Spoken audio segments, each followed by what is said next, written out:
Please excuse the glare on my glasses. I have to read off my computer screen, so I'm just gonna have to look like an anime villain. But if you like going down rabbit holes, I have the perfect topic for you. It's called MKUltra. You might have heard of it if you're interested in conspiracy theories and that type of thing. But this actually isn't a conspiracy theory, and that's what I find most fascinating and kind of terrifying about it. Basically, MKUltra was a secret project that was conducted by the CIA starting in 1953, but it stemmed from projects that had been ongoing well before that, really since the end of World War II. And they actually had a lot of former Nazi scientists involved with this through Operation Paperclip. It's pretty crazy. The goal of the project was to develop methods of brainwashing through the use of drugs, primarily LSD, but also hypnosis and other things of that nature. The CIA would conduct experiments on American and Canadian citizens, often without their knowledge or consent.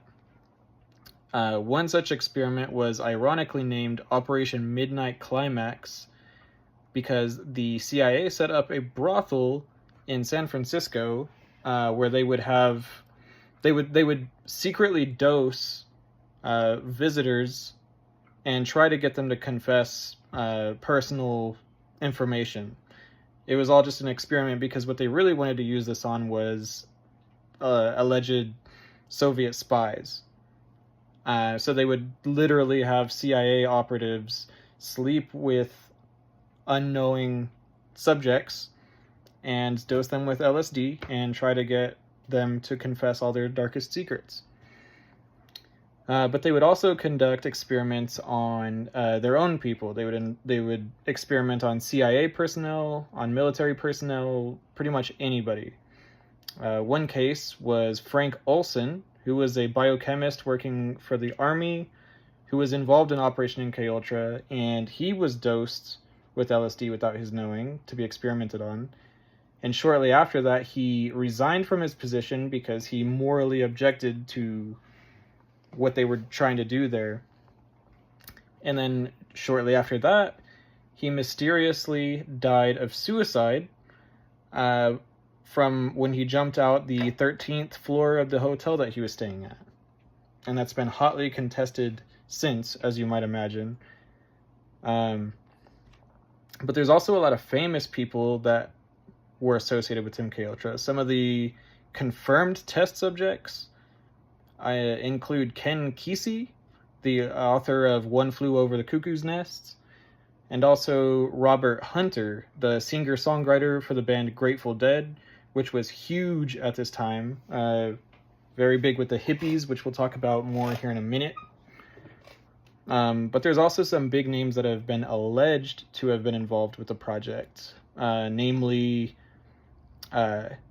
Jim Jones and Charles Manson, two very famous cult leaders, as well as Ted Kaczynski, the Unabomber, all of which have pretty compelling evidence pointing to their involvement, if you read into it. But I don't have time to get into that. The ramifications of MKUltra are pretty significant, even to this day. It's likely that MKUltra played a major role in the formation of the hippie movement, because this project was really responsible for introducing LSD to the American population and popularized it. And so, in the long run, that kind of bit the CIA in the ass, because they don't like hippies. But it's a really interesting subject to dive into. There's so much more about it. This is really just like the tip of the iceberg. But what I find really interesting about it is that this is all information, official information from documents that have been released from the Freedom of Information Acts. And unfortunately, we probably don't even know half of the stuff that was involved with this project.